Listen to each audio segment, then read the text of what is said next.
I am satisfied, and I am one who does not believe in patting oneself on the back. We are here to do a job, and we are doing it.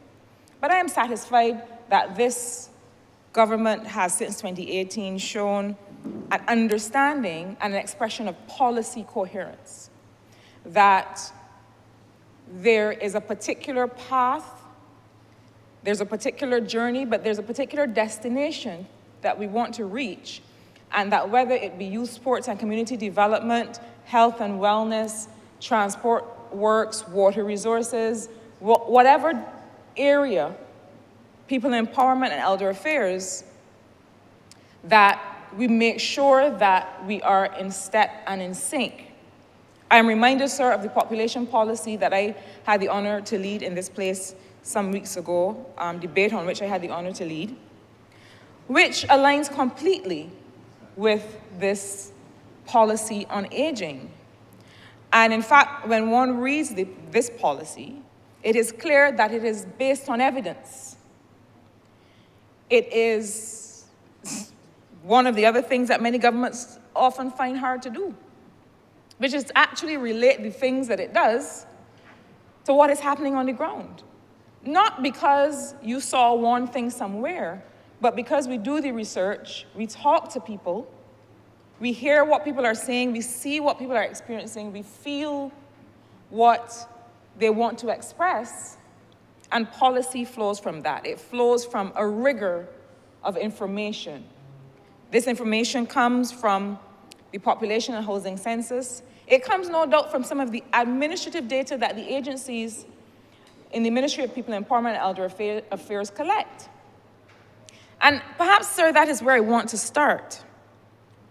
Because one of the important things that I think that we sometimes overlook is that in the carrying out of the duties of officers in the field, whether it be National Assistance Board or National Disabilities Unit or welfare, that work itself gathers information that must then further inform policy.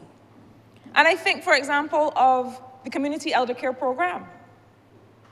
And the fact that as I sit in my constituency office in Tweedside Road every Wednesday afternoon and speak with residents of St. Michael South Central, sometimes the people who walk into that office are people who work in the Community Elder Care Program or other programs of the ministry, and they come and they say, you know, one of the things I have to go back to the ministry and report is that I am seeing certain things in certain households that I don't have immediate responsibility for, but that are causing me concern. And that this older person that I take care of has certain needs and deprivations in other areas. I recall that one of the things that I recommended, that I discussed with the Honourable Member for St. Michael South, is the extent to which we are capturing that information and documenting that information. That there is a way to come back to the ministry or to the department and to be able to report, not just that I was here for this number of hours, but that I was here for this number of hours, and that this has been the experience of this older person. This is a report not just on what I've done today, but on some key indicators of how that person is living. But that's how we collect information. And that information has to further inform policy, like the policy on aging. But sir, I want to have reference to the 8 pillars that were identified in the situational analysis that was done, and then that were further pursued in this policy. Financial and economic security, social security, which is really the extent to which people are protected with pensions and social protection and so on. Health and health systems, as the Honourable Member pointed out. the physical and built environment, and the social environment, the legislation that supports all of these, how are we investing in long-term care? And then what is the emergency plan for dealing with the particular vulnerability that is represented often in aging populations? I want to touch, sir, on just 4 of these quickly, and then to look at 1 or 2 of the cross-cutting considerations that the policy also highlights. I think one of the first things to acknowledge is the question of care. And the honourable member who led the debate said very correctly that we have to consider what is the level of investment in care that the state can support. What is the level of state investment, and what is the level of family investment? The two have to complement each other. And when we consider what is the level of state investment in care that a government can support, sir, I started an exercise that, if he permits me, I will now pass over to the honourable member for St. Michael South, because I think that it benefits him more to complete. But last night I was going through the policy and going through some of our numbers and started to compute the level of investment in care that this government makes as a percentage of GDP. I confess that I didn't finish the exercise. But what was instructive is that I had not yet finished and was already above the Latin American and Caribbean average for investment in care as a percentage of GDP. It means, sir, that this Barbados government is batting above the average for how much we invest in care already. And I'm sure that when the honourable member finishes the computation and comes back to this honourable place, we will be well above the average. Why do I focus on this? It is to support the point that he made that we, even as we continue to strengthen those investments, we have the community elder care program, we have expanded welfare benefits, increased welfare benefits in terms of the amount. We have investments in community programs that young people and people who need specific kinds of care can benefit from. And the list goes on. I know that as part of BERT, the first Barbados Economic Recovery and Transformation Plan, we were documenting and computing investment in care. And it strikes me that we have to continue, because I dare say that the record of this government on care investments is perhaps the best and the highest since independence. And it is no small thing, but what does it mean? It means that there is a balance of investment that any government has to have. So there's social investment, but there's investment in infrastructure.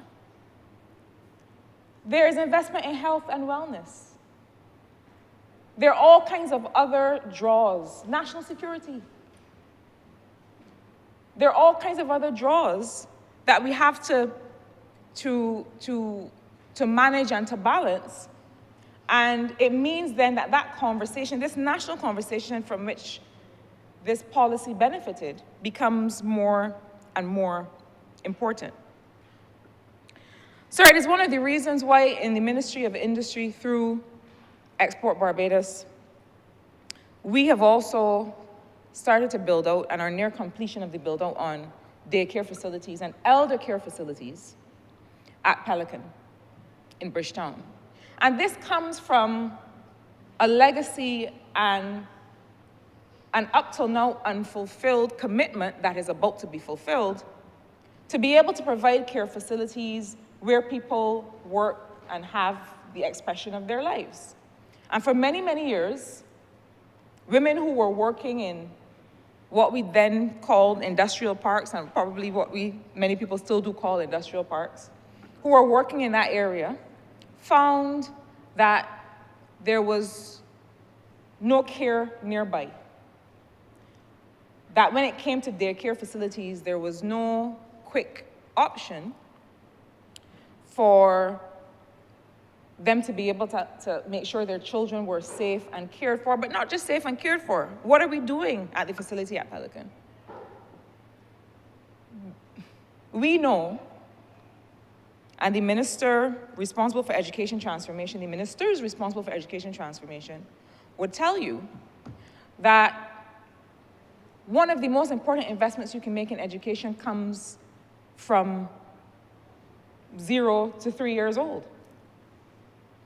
And so one of the things we're taking the opportunity to do is to make sure that those young people and those older people who will be benefiting from those care facilities at Pelican are also learning.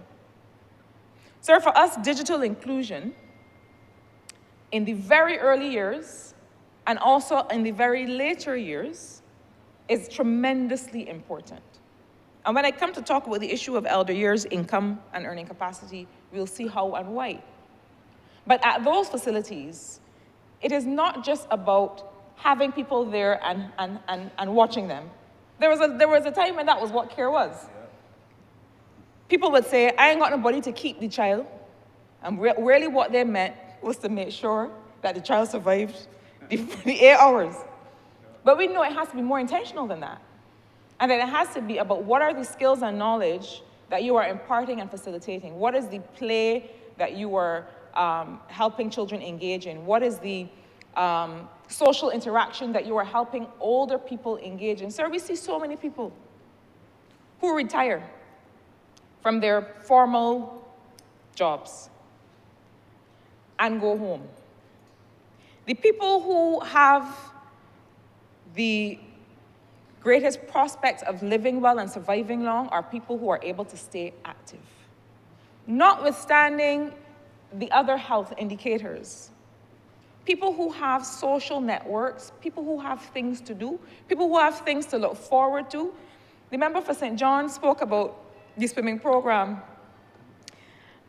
that his ministry put on. And I turned to the member for St. Michael South and I said, boy, thank goodness for that program, because my mother loved that program. And the length of Barbados, everywhere I go, people see me and say, how are you, mommy? And I don't even know that these people know my mother. And I say, she's doing well. And I look at them, you know, to get further information on how they know her. And they say, she swims with me. A whole network of older people who have found community in this swimming program. So I'm putting the member for St. John on notice that please allow my mother to have some further recreation through the program. But these things are important indicators of health and wellness and longevity, and we know this. And so the facilities at Pelican will include training in technology, because the other part of this conversation is that the digital divide is not just what is happening between countries in the global north and the global south, and the fact that we don't have as much capacity and compute power and so on. The digital divide also happens in countries where those of us who have not grown up in the AI and the quantum computing generation, people who are 60 years, 65 years and older, who don't naturally pick up a device and know what to do with it, stand to be left out if we are not intentional about including them. And so just like we are including technology training and digital literacy in the programs at Pelican, that mirrors what the member for St. Michael South is doing at the facilities that his ministry is responsible for, to make sure that those kinds of programs are also included, and also what the Barbados Association of Retired Persons and others are helping to support in the country. So digital inclusion among the elderly is a very, very important thing. But I want to make this further point, sir. We are about to move to the next step of the Trident ID, which is to have the ID on your mobile phone so that the card becomes less relevant, your ID is loaded on your phone, and you are able to do your business by having a validated address associated with your ID that is loaded on your phone. But the interesting thing about the Trident ID is that those who were most interested and most, I don't want to say compliant, but who were most interested in the uptake, who moved earliest, was the population 50 and over. Population 50 and over, overwhelmingly compared to the population 49 and below, were interested in the uptake of the ID. They were interested in having this digital ID. Why? Because I can sit at home and have services available to me without having to leave, without having to, especially older people who have mobility issues. So digital transformation is extremely relevant and timely and important as part of a policy on aging. And we have to make sure that when we talk about digital inclusion, we are not just creating access to services for older people, but also that we are including them in the industry of technology. So, sir, that brings me to the issue of what economists and others are now calling elder years income. The issue of income and how you can live and what you are earning as you get older. Sir, a constituent of mine came to me some time ago. She is over 80 years old, but you would not believe it. She came to me, lovely, poised, gracious lady, and she said that she was interested in working. She's interested in working in part because she needs to supplement her income, but in part because she wants to. And she said to me, you know, I know that you look at my, well, I have to look at the ID number, not at the face, to know, because, I mean, she did not at all. The most she looked like she could be is probably 62. Over 80 years old. And she wants to work. She actually needs to work. So I recall when I also had the privilege to be part of the team that was looking at the pension restructuring, that one of the options that we considered, because the consultations that we had raised it as an issue, was the extent to which we could introduce a partial pension alongside or in situations where people continue to work. Choose, let me say clearly, where people choose to continue to work or even to pick up a different job after some years of retirement. And we know that there are people who choose to do that. There are people who pick up a hobby in retirement and realize, well, hang on, I could make some money from this. But then they are constrained in that choice because they will lose their pension. And one of the things that we considered very much was the extent to which in the next cycle of pension reform, we might look at the issue of a partial pension that comes alongside older people who choose to work. Let it not be said that this government is telling people that they have to work in perpetuity. But there are people who want to, and there are people who remain productive and want to contribute. But there are also people, regrettably, who feel like they have no choice. They are at or past retirement, and they do not have enough of an income. We aim to address that similarly through the pension reform, because one of the things that is very important to understand is the need to make contributions and to ensure that a person has enough contributions to be able to earn a pension. But we also have to have a frank conversation about about what people do with their income in later years. And we discussed it during the debate on the population policy. There are households, talking about dependency ratio. When we talk about dependency ratio, we normally mean the extent to which a family depends on the people of working age in the household to earn. But there is almost a reverse dependency ratio, where there are households that are dependent on pensions, the pensions of older people. There are many households where it is a pension that was sending students to UE before 2018, when a former Democratic Labour Party government removed free tertiary education. There were pensions sending young people to the University of the West Indies and Community College and SJPI. If my pension has to send to school children, if my pension has to buy groceries for a household full of people, then how am I able to do the things that I need to do as an older person? How am I able to buy medication? How am I able to pay for the kind of recreation? We have a program in St. Michael's South Central where one of the things that we do is to help support recreational activities of some of our older people. So that if you're doing a sewing class and you need some sewing items, we want to make sure that your brain remains engaged, because your brain remaining engaged is one of the best indicators of a positive outcome. If you get ill and have to be in hospital, you have something to go back to. You have something to live for. And like it or not, that is a fact. That is a fact that doctors are now documenting. And so while we have people who want to work and choose to work, we also have people who work because they have to.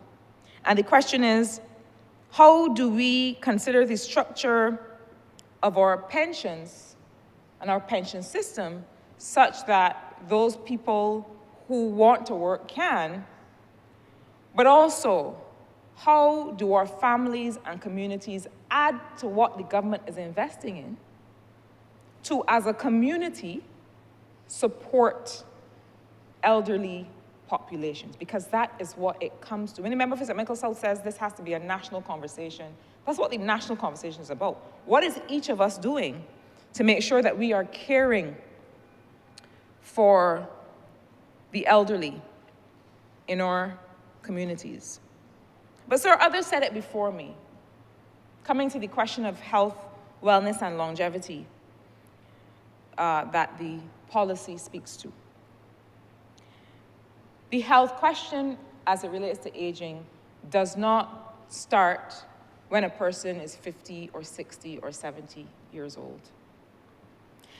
And sir, I really feel that it is high time that we get serious as a country about having frank conversations about health and wellness. I'm going to say something that people may consider controversial.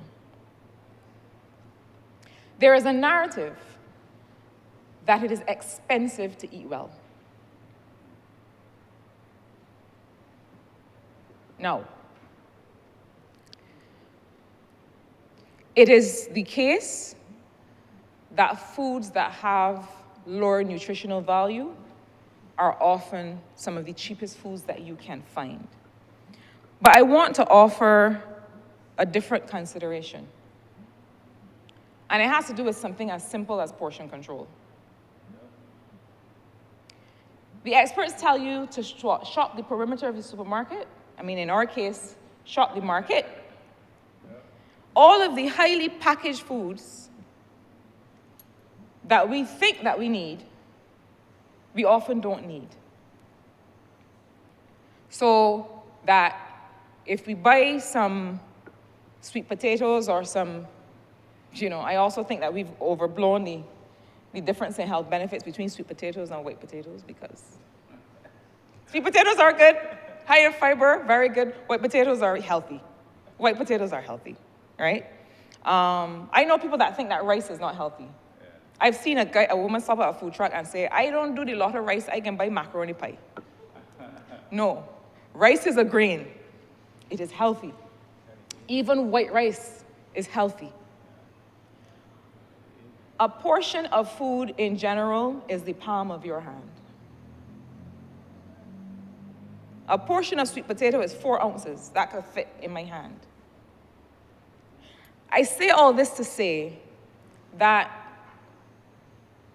we need to start a national conversation where we understand that food is meant to nourish us. It's not a hobby. It's not a pastime, right? And there are things that we will enjoy eating. But the member for St. Michael South knows that when Kaduma is coming, he's eating 4 ounces of sweet potatoes. I see him. But what I'm saying is this. I'm not going to say that produce cannot come to be expensive, and that this government has also addressed that issue by making sure that we are able to monitor prices on some of the key things that people eat. It may be time to look at that basket of goods, to insist on certain more healthful products being included. But there's a lot that we can do if we only understand how to do it, which is to understand that, most of us are no longer out in the fields working and burning 5,000 calories a day. Many of us barely move when the day comes. And if we're not intentional about getting up and walking or going to the gym or stretching, we may not move at all for a month or a year. So we don't need those 5,000 calories that our forefathers, that our foreparents needed. Some of these fixes, some of these issues can be addressed long before we get to the place where the health considerations become a financial consideration for ourselves and our families and the state. And some of the issues are simpler than we believe. As a government, we will continue to invest in finding ways to make natural, healthful food more affordable. That is a commitment that we have made and we continue to make. But similarly, I also think that there is a role to be played by those institutions of the state and others who are leading the conversation on nutrition. It is movement as well, but I'll tell you this. You can't outrun a bad diet. You can't outrun a large pizza. Your nutrition, your health profile is probably 80% your nutrition, what you put into your mouth. And you have to keep moving because your body has to understand how to move. You know what is one of the biggest risks to people as they get older? Losing your balance and your flexibility and being unable to break a fall. Do you remember St. Michael South experienced that in one of his team building exercises? I'm sorry, I should not laugh. He's well, he is well. No. But the truth is, sir, that there are classes now that are teaching people as they get older how to fall. Can you imagine? So because we haven't been working on moving around and on our balance and our flexibility, now we have to learn how to fall. We have an opportunity here, sir, to make the conversation about health and wellness and longevity one that is more accessible, one where we show people that actually it is not as difficult as we think. And while this government continues to invest in making healthful food more affordable, that there's also a role for families and individuals and communities to play. It comes back to investing in sporting facilities and making sure that communities are walkable and so on. That new developments, when they go up, also have parks and have walking paths and biking paths. That's important. So that when these developments come to the Ministry of Planning, the Ministry of Planning needs to say, but where are people going to walk? Where are people going to run? But we also have to take some responsibility. Sir, the final point I want to make relates to another matter that was raised during this debate, which has to do with, the reference was made to retirement planning, but it's really about estate planning. Estate planning. It is a question of security of land and housing tenure, and just a question of financial and economic security as people get older. People remark on the number of derelict buildings around Barbados. Many of these derelict homes are in such a state because of estate issues, because an individual has not put together a will, has not put things in place to say, well, I want this property to pass to the member for St. Andrew. I want this part of my estate to pass to the member for St. Thomas.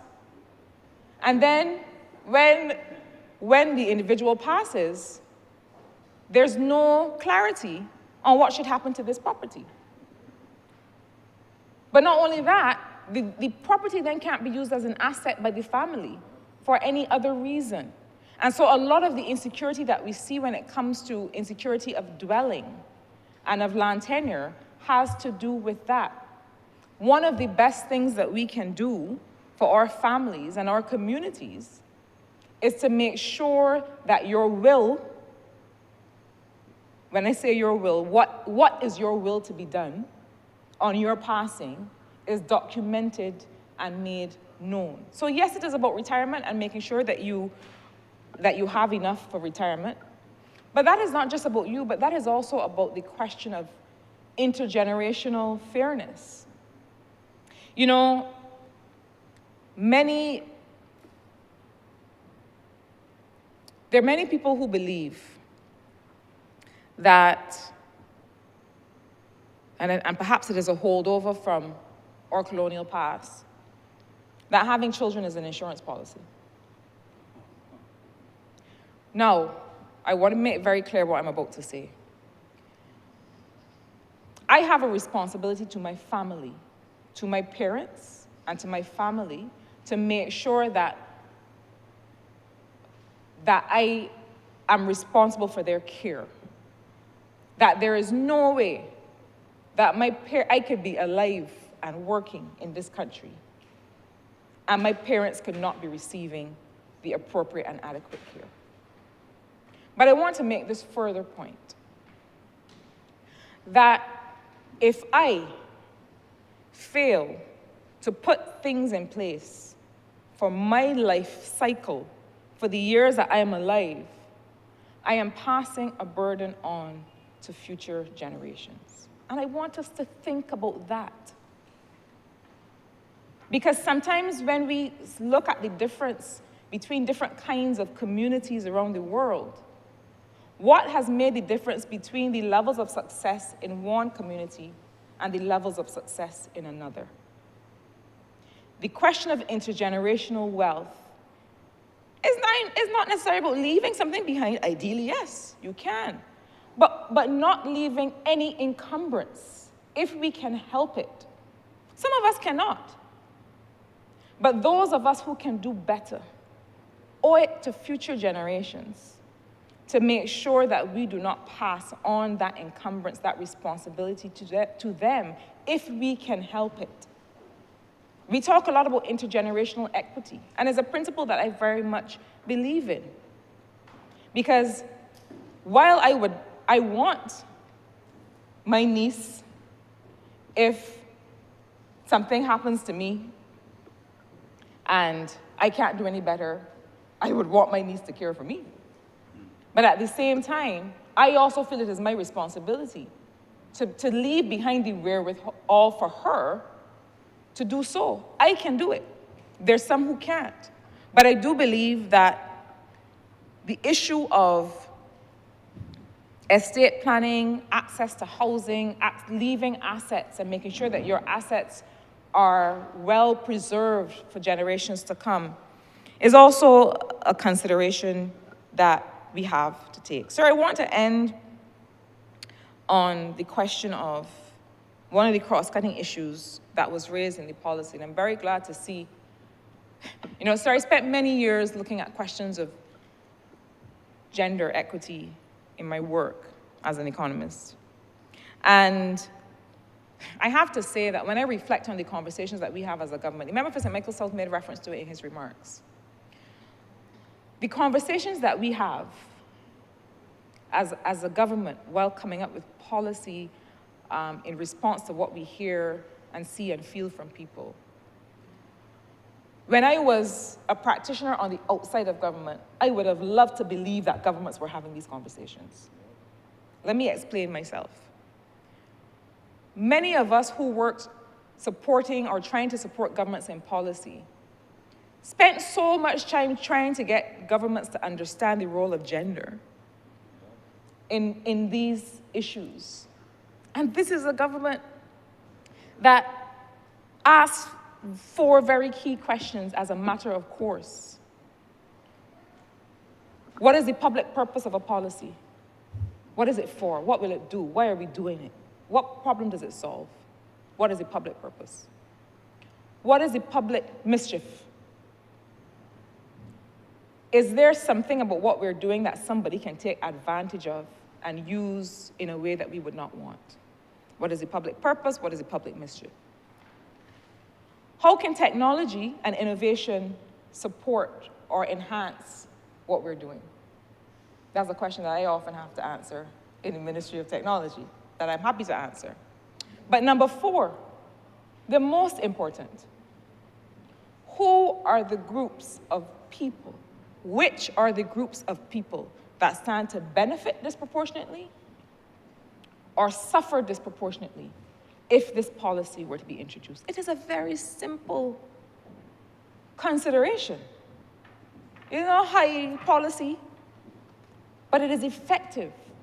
If you apply that lens with respect to gender, with respect to age, with respect to geographical provenance, with respect to ethnicity, with respect to so many other things, you get to the heart of the question. So when it comes to gender and aging, you know, when I started doing policy work in the Caribbean, I went to a particular country, my first project, and I was asked to help that particular government understand some things that were going on in the country at the time. And one of those things was that that government found that there were so many men who were being left out in their elderly years. I mean, when I say left out, in this particular country, literally, who were more likely to be homeless,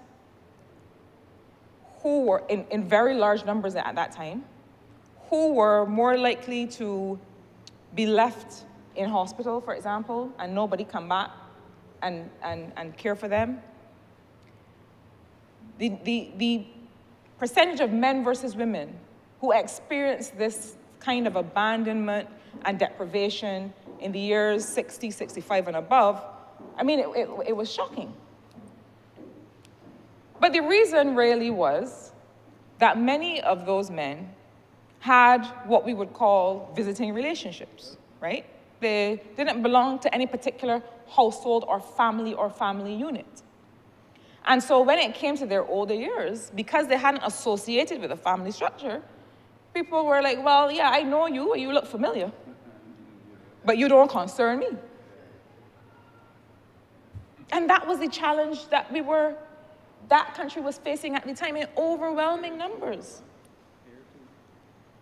And the member for St. Michael South is reminding us that this is a challenge that is also faced in Barbados. And so it means that, again, just like with the health question, the question of how gender impacts aging and what are the gendered dynamics, what are the social dynamics that impact aging, doesn't start now. It starts at the time that those individuals were building relationships and making family decisions. Those family decisions are now affecting the way that they live today. It doesn't mean that we say, okay, well, that's a matter for you. It means that the investment that we make, the policies that we come up with, probably start at a different place. You know, when I worked in the UN system, it was called UNIFEM at the time, had a program called Share the Care. And it was really just about helping families understand that care responsibility is everyone's concern. Yeah, it is women and men and communities sharing care responsibility in ways that they can manage. You all remember has 2 more minutes. And, thank you, sir. And I I like to think, when I look across the last 30 years of family evolution in Barbados, that programs like that have had an impact. I don't know what the numbers say in the studies that are done in the Ministry of People Empowerment, but anecdotally, it seems to me that there are many more fathers and other custodians of children and others who need care that are taking on that responsibility. And so these issues that are represented in this policy, sir, on aging are not just issues about aging. They're issues about our social structures and our values and what we choose to invest in, and how that investment in care is actually productive.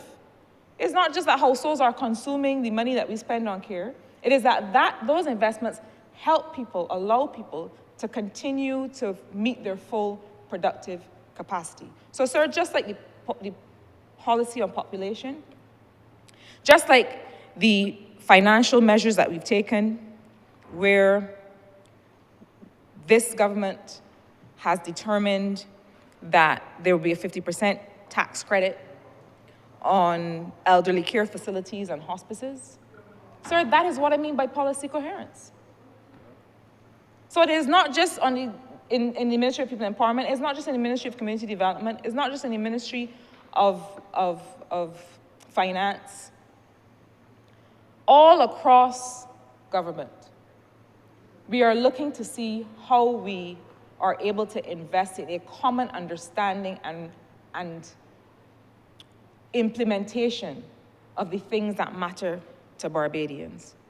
And so, sir, I wholeheartedly support this policy, but beyond that, I also wholeheartedly support the call that has been made for us to continue having this very important national conversation and to identify the ways in which each of us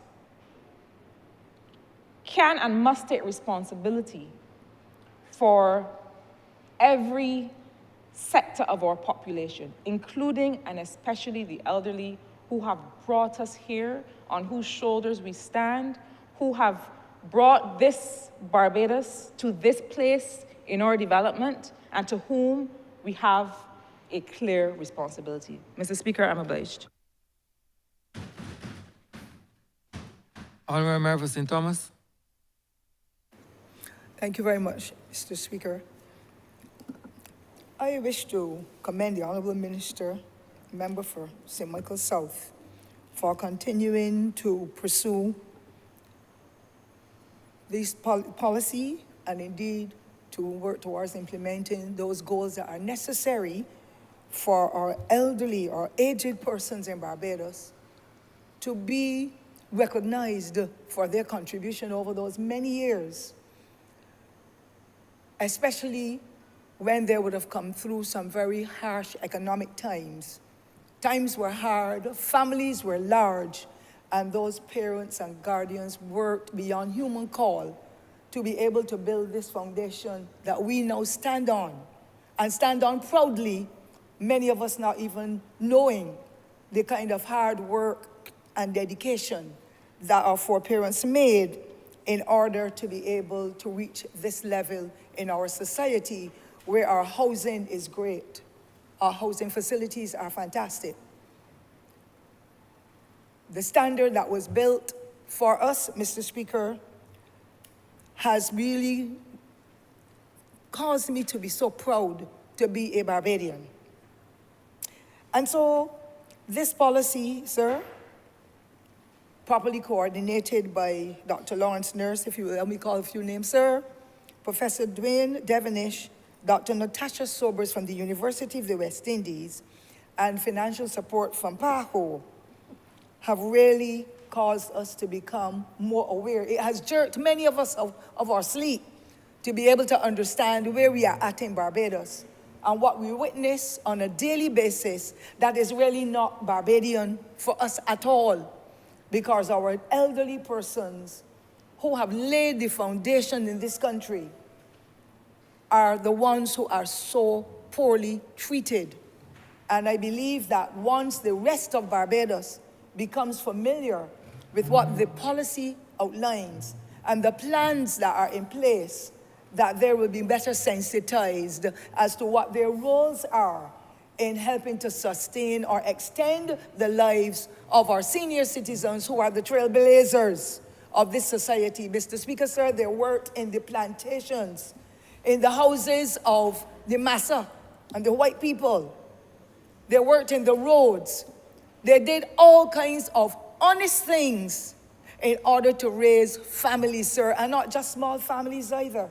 They're families of that we all know that had 12 and 15 and 17 children, and not one of them, Mr. Speaker, sir, became a criminal, because there were standards in the home. And the older adults made sure that when those parents are out in the field, that the big sister made sure that the baby was fed. That they went to the standpipe and they cut the water and cleaned up the dishes or the wares, whatever we call them at that time, sir. And I can speak with an element of authority because I came through a period where everybody in the village where we were raised was poor, but the dignity was there. And the statement our foreparents used to us was, though poor, don't look poor. Yes, we went to school barefooted. Yes, we had one book to write everything in, and a pencil had to be cut in 4 to be able to facilitate 4 children. And everybody wanted the rubber, Mr. Speaker. We went to school barefooted, Mr. Speaker, and I speak with a measure of authority and experience because that was the mantra that obtained in those days. And I too would have been one of those who went to school barefooted and wore hand-me-downs. I had to go to the standpipe and bring water and to make a wood fire because you had to cut down the trees 2 or 3 weeks before when you went into the gully, and then go back to make sure it was dry and come back to make a meal. And big sisters were the ones who were deprived of going to school at 10 and 12 and 14 years old, simply because they had to nurture the babies when mothers went into the plantation with young babies, 2 months old if so old, to head the canes, to cut them, to jerk them on their heads and go up on the Bedford truck and throw them off. And therefore, Mr. Speaker, I am so proud to be a part of this institution today, where we, as a government, will want to seek to make sure that we work towards this initiative of letting young Barbadians and others who know and some who do not know that the seniors of this country, the elderly in this country, are the profound people, some of whom had never gone to school either, but they knew that the mores and the values of the society had to be upheld. And they had Christian faith to make sure that they could not go to church themselves at times, but the children had to go because there were so many children, the hand-me-downs worked. And children were touted, because I was touted, so I know from what background I speak. When I had all my older sisters' dress and somebody else's shoes, and of course my personality never bothered me, because I would laugh at it, and then they would look for some odd thing about them and say, but look, your buttons are missing, to make them feel badly too. But I'm saying the element of pride and the connectivity among us made us very, very proud Barbadians, and we've lost so much of that because my generation, well, I should say perhaps the generation of the other members in here who are younger, would not have known of that because they do not know the stories or the circumstances under which they were raised were not the same. And of course, people like to hold their pride, and we can understand that. But we have to trumpet these stories, Mr. Speaker, so that others get to understand. Very few of us in here perhaps would have been born with a gold spoon in our mouths. We had to do all the cleaning. We had to go and cut the cuscus grass. We had to carry out the cow, the sheep, feed the chickens, do all kinds of things, had no water in the house. We had to do so much to be able to survive, but it has brought us thus far. And our young people are standing on platforms that our seniors in this country raised over the many years, and we really must make sure that those who remain among us are well looked after, they care, their support, their housing environs, the meals they eat, their recreation, whatever it is, will help to bring them to a level where they will understand, these are my children, my grandchildren whom I've given up my life to before are now making me comfortable in what I call my twilight years.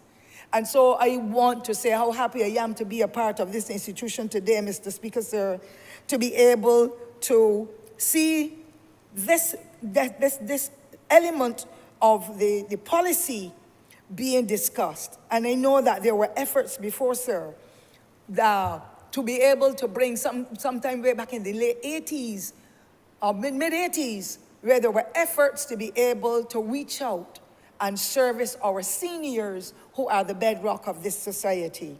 So the equity and inclusion in the policy, the accessibility, the care, the self-fulfillment, the freedom from harm, and the participation in activities and so are extremely critical if our seniors are to be made comfortable and to know we are valued for the contribution we have made towards building Barbados.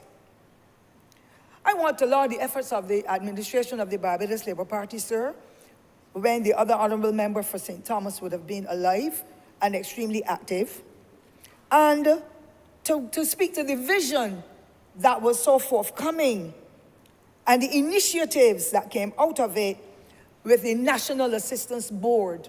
And as a young girl, I saw houses not only in rural Barbados, but urban Barbados being upgraded and built to facilitate the needs of our seniors who were going down in their years and could not even maintain their properties because of the poverty through which they had come. Their spending power really was not there. And of course, they would have retired, but whatever they were receiving for the pension would have been so small, and the cost of living rising all the time, they were not able to purchase the items they needed, whether it be for the bedroom, or for clothing, or meals, or furniture, or whatever. They were unable to do that. And so that National Assistance Board started with the upgrades of houses generally, putting in the little pit toilet in the yard, but making sure that whatever was the seat, that it was more comfortable and accommodating for families. And then, of course, the Social Transformation Ministry of the early 1990s, where the Honourable Member for St. Michael East would have been an Honourable Minister and so on. And the vision that unfolded when they recognized our seniors are not getting the best of deals. Therefore, we must look after those persons whose houses slip off the props if there was high wind or there was a lot of water passing under and the houses got burnt as well, that the Lancaster House was developed to facilitate them as a temporary measure that they can have the comfort and the dignity that they deserve. And then, of course, the National Assistance Board and bringing in those persons who could serve the seniors when their children had gone off to work, or there were parents of adults who had no children of their own, but most of the family would have gone overseas or gone on to other jobs and so, and not living in rural Barbados or in urban Barbados, as the case may be, in the same way. And then, of course, the numbers started to grow exponentially. The Vauxhall Senior Home was established. The Clygolop Center for Homeless Men, that too was established. And of course, the Community Technology Program, where I had an old lady who used to call me day in and day out, and she said, I'm learning the computer. And she said, I made postcards, and she was in her late 80s. And that blessed my heart, and I would like to see it come back in a more comprehensive way, because even I, Mr. Speaker, sir, can't cope so well with the technology at all. If I didn't have that young grandson at the house with me, I'm not so sure what would happen. However, We want for our seniors to be on the cutting edge. And that is where the intergenerational linkages come in.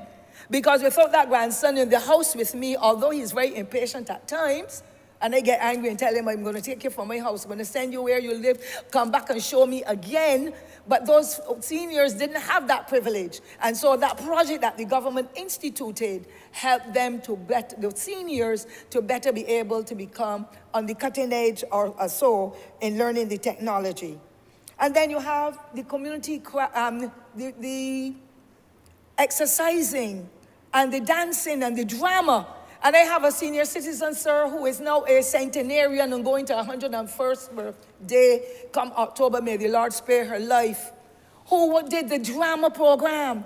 She would dance and she would dramatize and do storytelling and all that under the Honourable Member for St. Michael East and the program that he did when he was the Honourable Minister in Social Transformation. The swimming program, the Honourable Member for St. John spoke about earlier this afternoon. The alternative care program, Mr. Speaker, all of those areas help to kindle or rekindle the spirits of our seniors who would have retired, gotten the little pension, and they mostly remained at home. I believe that we are on the right track. And I trust that we will continue to make sure that we not only do it as a government, but continue, as the Honourable Member for St. Michael South said, have the connections with other institutions to be able to make the difference. When my mother came down with her Alzheimer's, 25 or so, it would be more than 25 years, sir, because she would have died about 24 years ago. So it would have been like 7 years before that. It was the Alzheimer's Association that contacted me and said, I understand, and I want to thank the leader, sir, for the efforts that she has made over those years with her teams to make sure that education is shared and demonstrations and seminars and so on. Similarly, we have the Prison Fellowship that does excellent work. They give wheelchairs, they give pampers, they do so much to be able to help our seniors because many of them are still very impoverished. And I'm happy to know that the Prison Fellowship is doing its part. Also, sir, the Barbados, the association to do with the Salvation Army. For many years, the Salvation Army has also been in the vanguard, helping with such projects. The Alliance for Homelessness, they too play their part under that young man to be able to help to feed the poor in the country. And of course, BART, that is now doing its part. Yes, the level it is at, my people may say it's for middle-class people and so on. It does not matter because there are middle-class people who today don't have $1,000 in their name, not even 100 they don't have, because of paying for children going overseas and studying, upgrading the house, doing all the different things. And so we welcome all of them, but we must not forget the Bar Brits as well, because many of our people, particularly females, went over to England and they did the nursing. And when they retired, they returned to Barbados and they joined into institutions because they can speak proudly of what would have been then the Gordon Cummins District Hospital and the nurses who came to assist with programs to be able to get the clients living in there, or the residents, sensitized and to do the exercise and learn so many different things and craft and all that. I think that we are on the right track and we are laying a foundation that not only Barbados, but other Caribbean islands can take a leaf out of our book because we are willing to work with them as we always do because they too will have an aging population.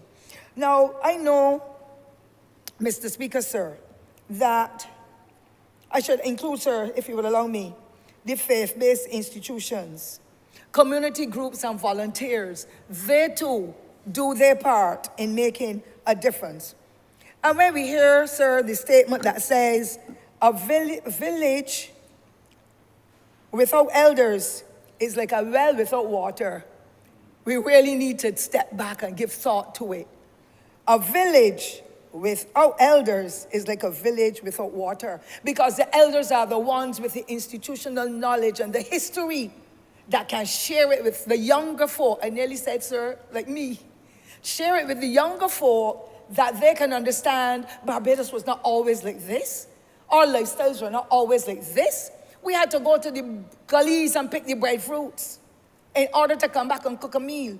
There was not always meat with them, Mr. Speaker, but the way it was prepared, it was tasty, and here we are, most of us, still much alive and kicking because our foreparents did what they had to do to keep us healthy. We had cows, and we had a source of milk, fresh from the cows. All you did was to warm it, and you had your good nutrients in your meals. Those old people were those seniors were so great. Mr. Speaker, sir, what they also did that should come right back to us is for us to look at the traditions, those mores and values that they upheld.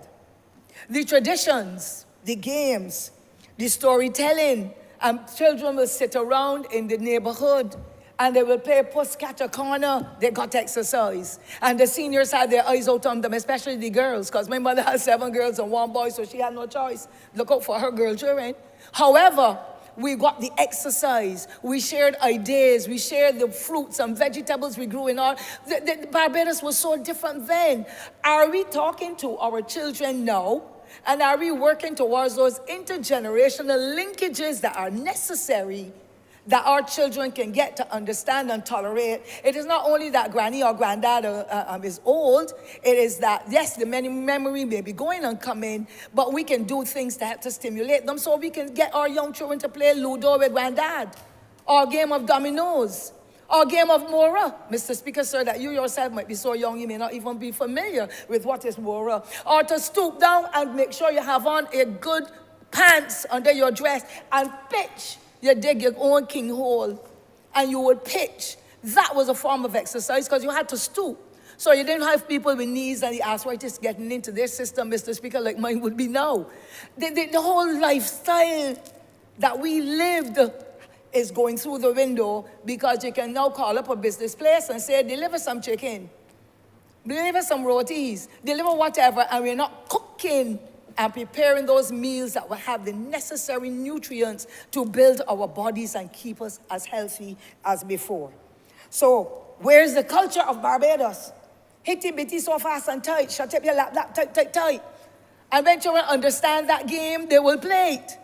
And we played the game, Mr. Speaker, nobody ever touched our person. We played it day in and day out. Roll, nanny, roll your banks and go. But nanny, what are you going to do? Children don't have that now. You hear boom, boom, boom, boom, boom, some rasta something, and I'm not commenting on the rastas in any negative way, or some dub something, and our children's heads are so confused. We need to get back to basics. I'm not saying go back to the older days when you did not have the privacy in your home and all that. I am saying an interweaving of the past with the present will help our young people to be able to better understand what their roles are. The community life, the life skills, the supervision of children, prioritizing, cutting the cloth to suit the style. So that when you didn't have X amount of dollars to do a lot, you bought a small amount of this and a small amount of that, and there were still healthy meals that our children were able and our families were able to use. So the creativity was there. It would have been to do with industries. Industry, I remember as a young girl, we had something in Richmond Hall called the Bright Star Lodge.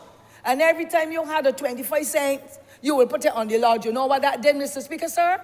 At the end of the year, but sometimes it was in time for September school too, where when you go and you took away that money, it would help to go towards your pair of shoes or your textbooks that you had to pay for. There was nothing free in my time. No free school meals, no free textbooks, nothing.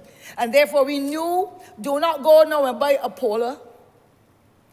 Make sure you put that at 25 cents, go down to the Bright Star Lodge. Go down to the Civic in Bridgetown and put on your little 50 cents. And at the end of the year, coming into Christmas, you were able to get your Christmas dress. It wasn't any Christmas tree. You cut a mulberry tree or casuarina tree and put on sweetie paper And it was the most beautiful Christmas tree you could ever want. It didn't have any lights because there was no electricity, no running water, but we lived together in peace and harmony, and we shared and we cared and we sang songs, and we were all well respected and supervised by adults. We were not left alone to go hanky-panky and anything.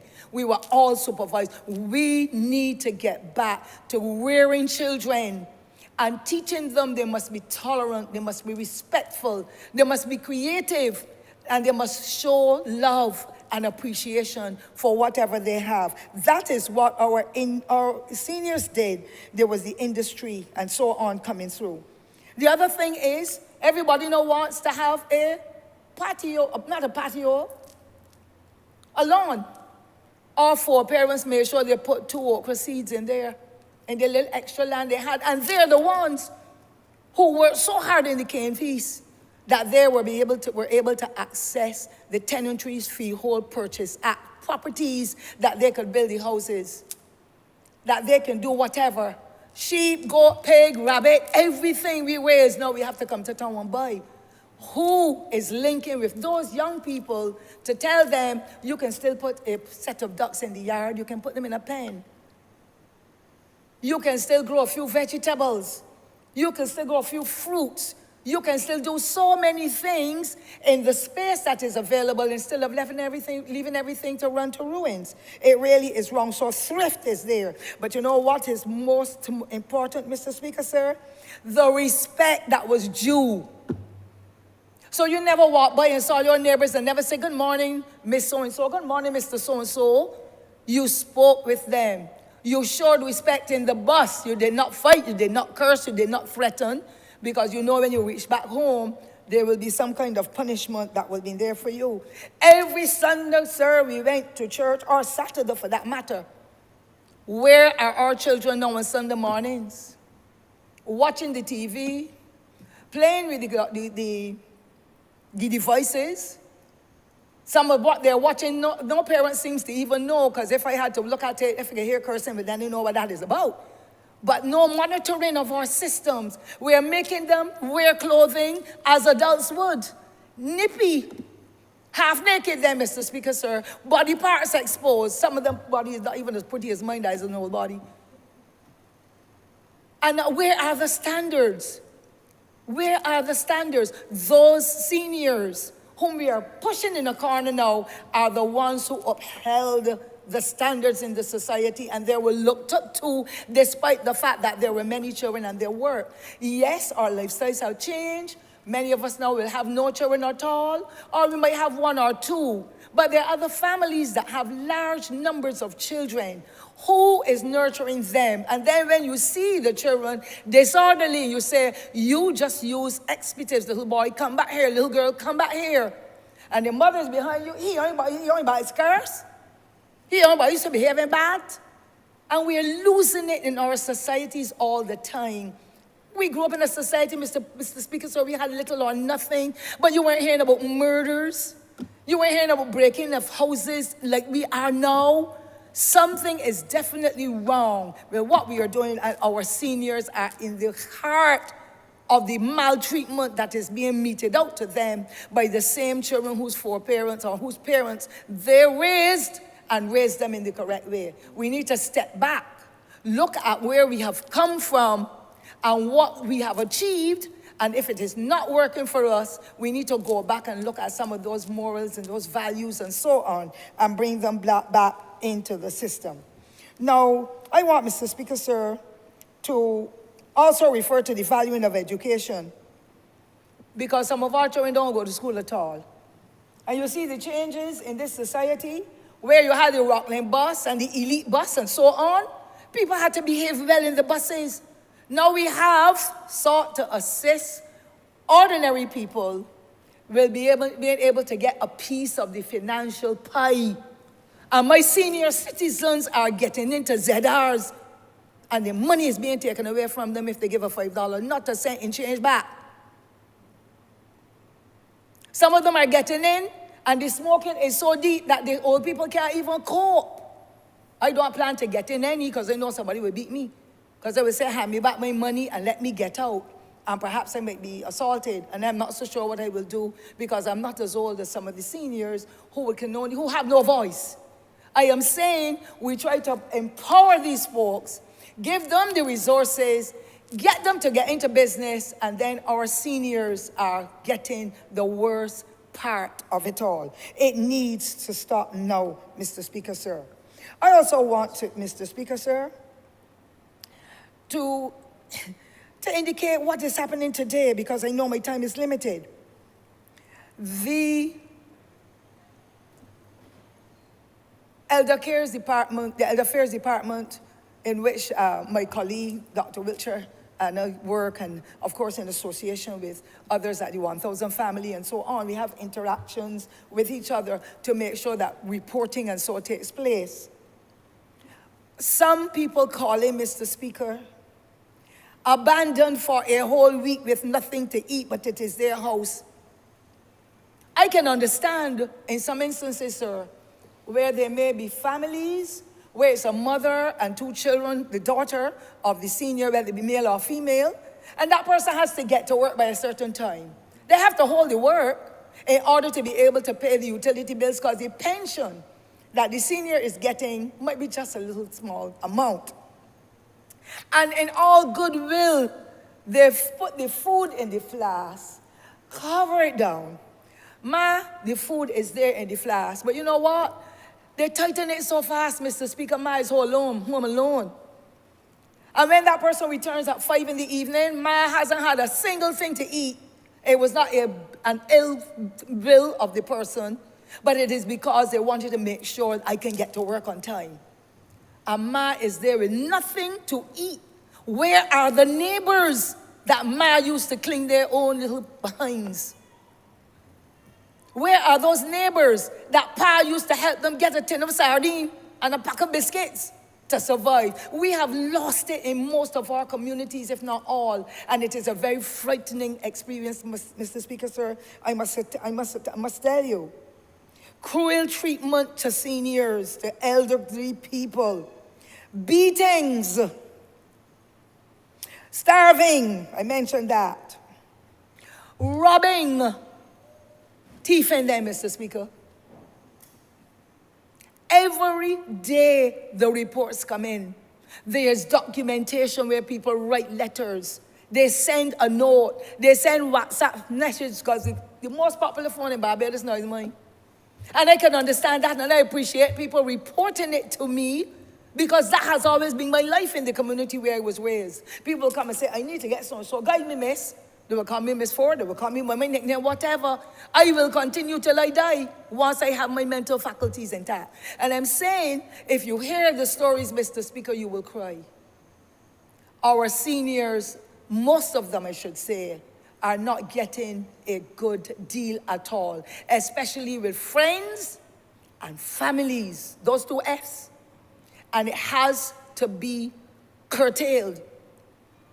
They have laid the foundation for us.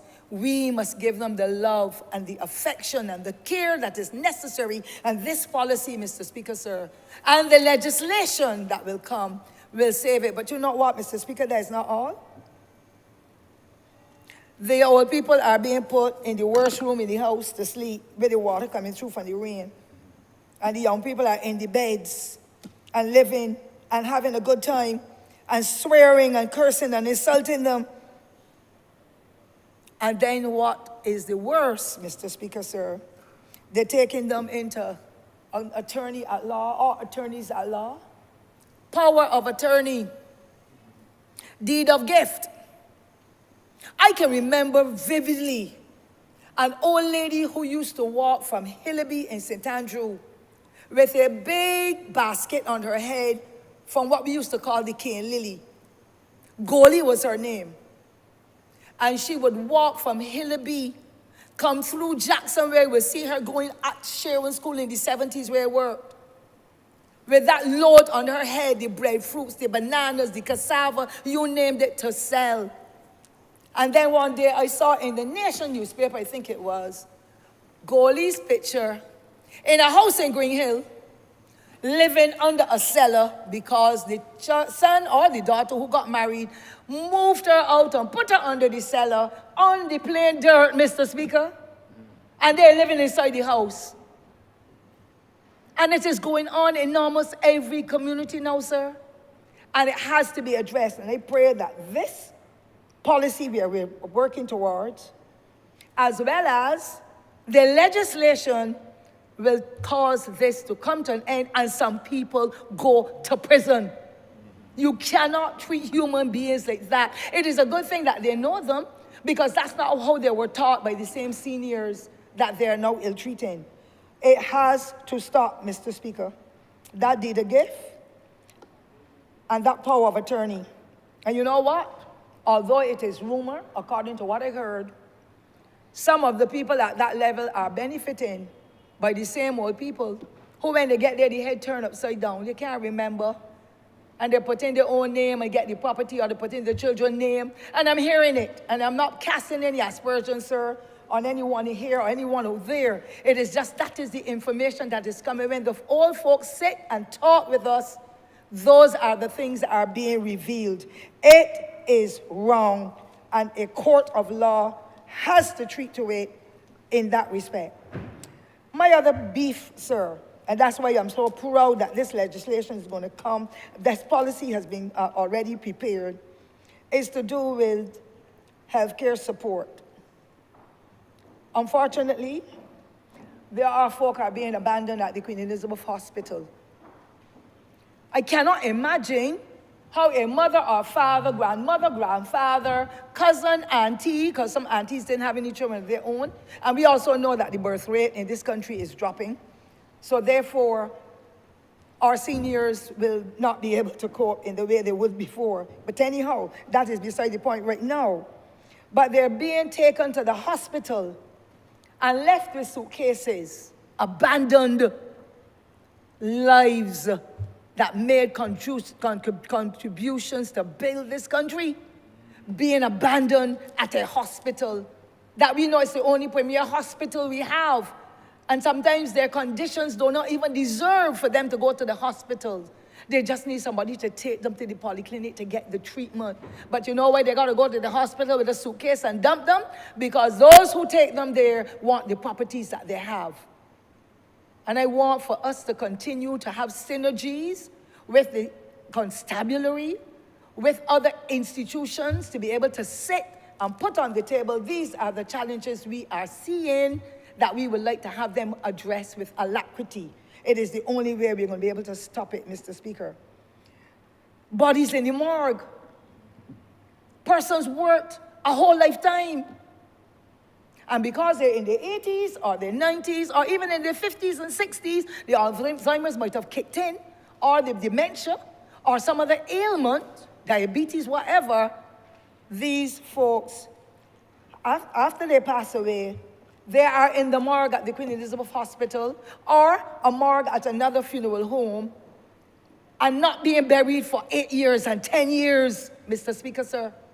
What kind of human beings will these people be that live in the same houses that the old people work in the sun and the rain, cutting canes, heading them, going into town as hawkers, with walking from St. Thomas to Bridgetown, St. Lucie to St. Speightstown, St. Philip to Oistins in their time, to be able to raise families and give the children the benefits of free education or whatever education it is, or lifestyle, and then you leave them and their bodies in the morgue. I have a plan for that.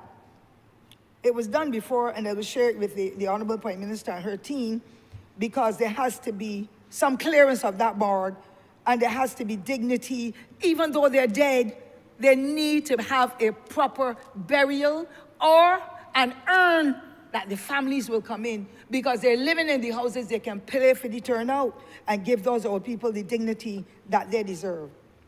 So care for family and loving one another, for love is of God, that too seems to have gone through the window, Mr. Speaker. The Honourable Member has 2 more minutes. Yes, please. I want to highly commend the Honourable Minister and his team for the effort, and I want to also thank all those agencies that have come on board or have been developed through the government or through private sector to be able to work with the People Empowerment Ministry and with other agencies, with charities and all that, to make a difference. And I trust that as we go through this discussion, as we go through the planning for our people to be given the best of care and the best of whatever services that can be afforded, that we will be able to do it. If the shoe is on our feet, we will feel the pinch, though, Mr. Speaker. And somehow, the shoe is not on the feet of most of those who are duping the old people, so they don't feel the squeeze, but they will get old too if they live. And they will then see what the new generation will do and what will befall them. It really is wrong. And my final comment, sir. Every last one of those seniors need the care, the security, the safety, the grooming, the rest, the exercise, the therapy, whatever. We can do it as people living in villages and in communities. But I know I'm going to close on another point. I do not care who will curse me. I'm the only child my mother had that she named after her. I'm the only child she has with this personality. I have a profound difficulty, Mr. Speaker, sir, with a group of people going into villages and communities, and old people are buying produce from them because they can't get out some toothpaste or toothbrush or toilet tissue or some item. And they're both of the checks, Mr. Speaker, I spoke it here already. And I know that I hear I'm getting criticized. Nobody can criticize me because I don't beg, no, I don't take anything for politics. I hit my pocket or I stay quiet in the corner. Nobody will hold up anything and say I gave it to her. So I can talk.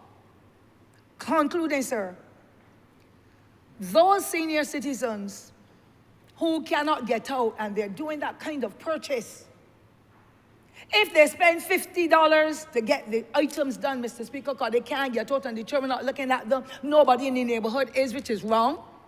And they spend $50, say, for example, sir, they were getting $400 per month, not per 2 weeks, so it's $800. The checks are being taken, Mr. Speaker. I speak from a background of knowledge on that. And I'm going to close on that because that has to be curtailed. The checks are being taken. If there's $50 they spend, the $50 is being taken out. It is $800 if, on average, if you want me to say that. And then you know what, Mr. Speaker? You know what, sir? $30 per check. $60 more is being taken from that $800. And then people are going in the bank, the persons who are doing it, and standing in a line. That is why I've written and asked my permanent secretary again, our permanent secretary in the Ministry of People Empowerment, let us have a meeting with the bankers.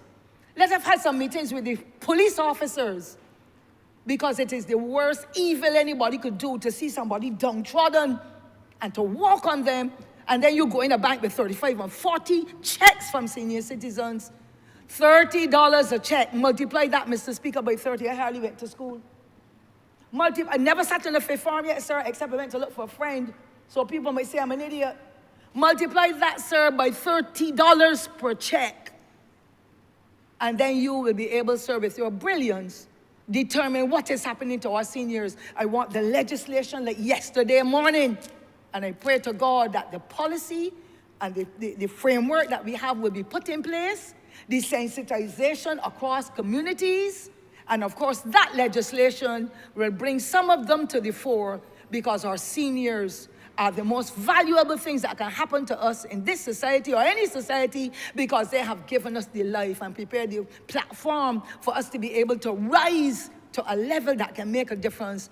We must cherish them and thank God for them and their lives. And so, sir, I wish to thank you sincerely for giving me the opportunity, and I look forward and ask God to help us all to live, to institute these measures, because any life that is saved, whether old or young, is important to us in this society where we live. I wish to thank you, sir. Honourable Mr. Michael East.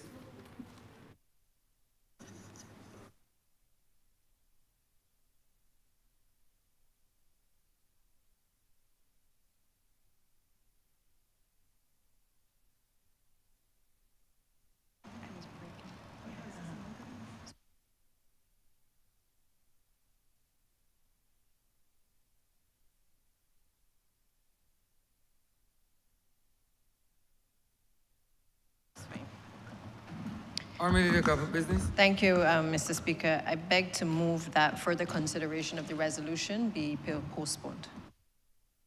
Question that further consideration of this resolution be postponed. All those honourable members in favor, please say aye. Those against, please say no. Me think the ayes have it. Further consideration of the bill is hereby postponed.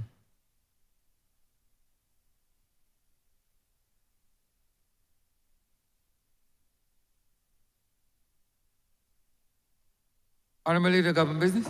Thank you, Mr. Speaker. I'm commended to lead the 2023 to 2028 National Policy on Aging for Barbados, making healthy and active aging a reality for all. Honourable Leader, Government Business. Thank you, Mr. Speaker. Today, Mr. Speaker, is a day that we introduced this national policy on aging, and it is a day that we acknowledge our seniors. I know that we will postpone debate on the resolution for another date. However, while we are preparing not only for the present but also for the future of our seniors, we also have had the opportunity today to celebrate as well the achievements of one of our own Barbadians, a Barbadian of whom I am very close to because her mom was living in my own constituency in St. Michael's Southeast, and one whose achievements I feel very personal in terms of celebrating. It is not easy, Mr. Speaker, for us to even sometimes stand in this place and speak in front of a number of people, and I know that Sade Williams has carried the weight of Barbadians cheering her on, but also having very high expectations today.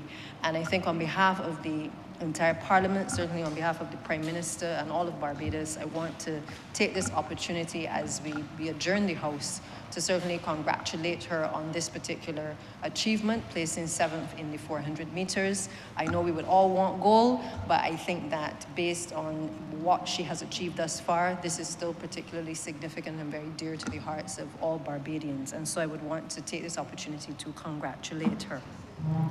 As we break for the summer recess, Mr. Speaker, I know that this has been a quite intense few months.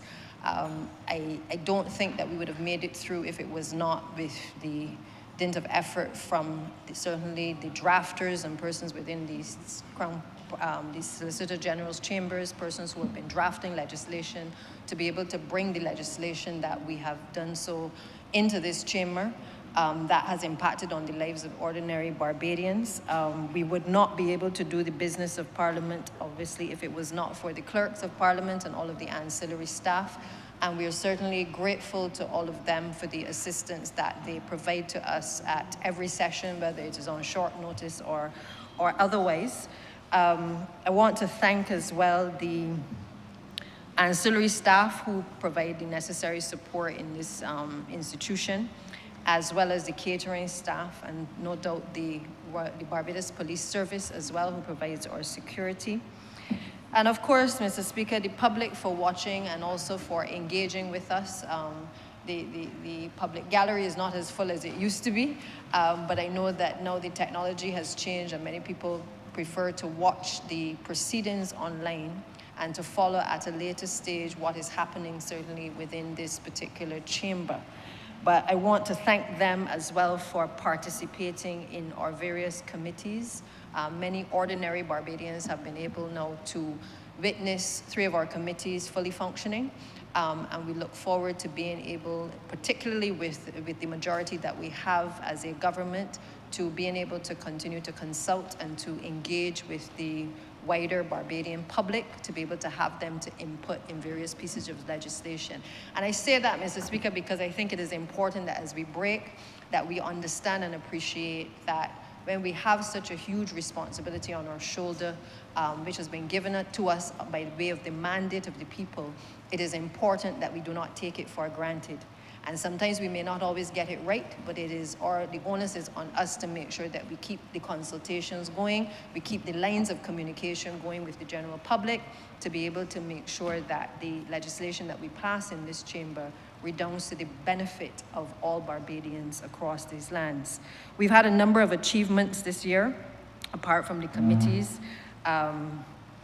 And I know that there have been various pieces of legislation, some controversial, some not so controversial, some that have impacted significantly the lives of ordinary Barbadians. And I look forward to us continuing to impact, particularly with the Health Services Amendment bill that is currently before the committee, or what we call the Bush legislation, Mr. Speaker, that I know every Barbadian, every MP is anxious to be able to see passed within our next session. We also are looking forward to other upcoming legislation in the form of the human tissue transplant bill, as well as the stormwater management bill, the metrology bill and the copyright bill. Those will be coming on the agenda for the next sitting of Parliament. We have had, obviously, some crossing of the floor in the course of this particular session, so we've not been without the comedy of a Parliament that has had to encounter that, and certainly a political party. But I think that we have witnessed, certainly within the last few weeks and months, the challenges certainly that the leader of the opposition is facing, trying to get his act together, and certainly that political party.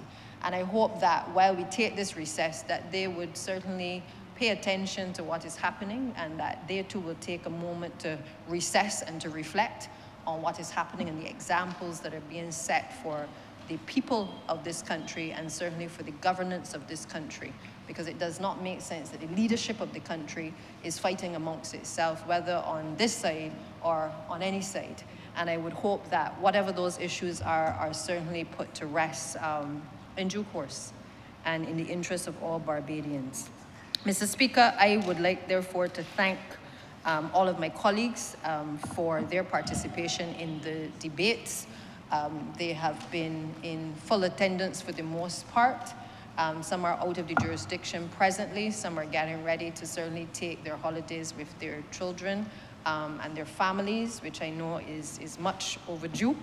And I would want to wish everybody certainly a safe remainder of the summer vacation, as well as to you, Mr. Speaker, because you and certainly the Deputy Speaker have provided the guidance that is needed in this chamber, trying to keep the peace on many occasions as necessary, and doing a wonderful job in very difficult circumstances. And we are grateful to you for the leadership that you have provided to us as well in this place also. So with those few words, Mr. Speaker, speaking on the adjournment, I therefore beg to move that this House be adjourned until the 17th of September at 10 a.m. The question is that this Honourable Chamber be adjourned until Tuesday, the 17th day of September 2024 at 10 a.m. in the forenoon. All those honourable members in favour, please say aye. Those against, please say no. Me think the ayes have it. This Honourable Chamber stands adjourned until Tuesday, the 17th day of September 2024 at 10 a.m. in the forenoon.